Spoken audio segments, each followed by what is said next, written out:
ఈ మాటలు కృప కలిగిన మాటలు, దీవెనకరమైన మాటలు. ఈ మాటలు వినే మేము దీవించబడ్డాం.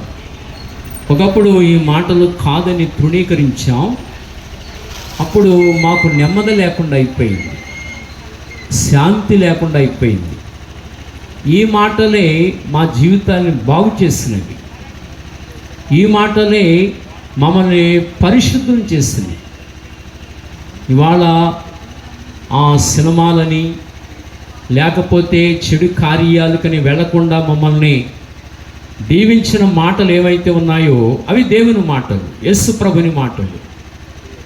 త్రాగుడికి బానిసలు కాకుండా, సిగరెట్లకి పొగత రావడానికి బానిసలు కాకుండా, వ్యభిచారానికి బానిసలు కాకుండా, ఇంకా లోకంలో ఏ పాపాలైతేనే ఆ పాపాలకు బానిసలు కాకుండా మమ్మల్ని దీవించిన మాటలు పరిశుద్ధుడైన యేసు ప్రభుని మాటలు. ఆ మాటలు ప్రకటించడానికే మేము ముందుకు వచ్చాం.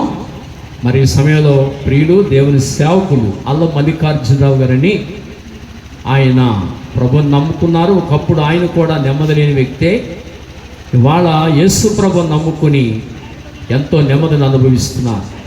వారు వచ్చి దేవుడి మాటలు చెబుతూ ఉండగా మీరు కూడా మనసు పెట్టి విని ఆలోచించాలని తెలియజేస్తూ, మరి వారు మీకు మాటలు ప్రకటిస్తూ ఉండగా జాగ్రత్తగా విందాం.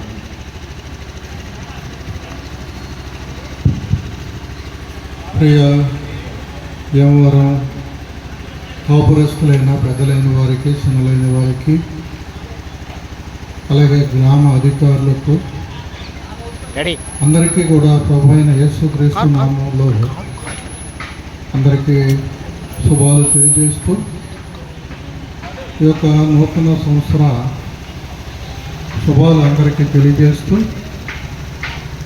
ఈ రీతిగా మీ మధ్యకు మరి పాటలు పాడుకుంటూ, బైబిల్ పంచుతూ, అలాగే సువార్త ప్రకటించట గల కారణము బైబిల్ ఏ రీతిగా సెలవిస్తుంది. మీరు సర్వలోకానికి వెళ్ళండి, సర్వ సృష్టికి సువార్తను ప్రకటించండి అని ఆజ్ఞాపిస్తూ వచ్చారు. సువార్త ఎందుకు ప్రకటించాలి అని మనం ఆలోచించినట్లయితే, దేవుని స్వరూపి అయిన క్రీస్తు మహిమను కనపరచు సువార్త ప్రకాశము వారి కన్నులకు ప్రకాశింపకుండానట్లుగా యుగ సంబంధమైన దేవత అవిశ్వాసులైన వారి మనోనేత్రాలకి గుడ్డితనం కలగజేశాడని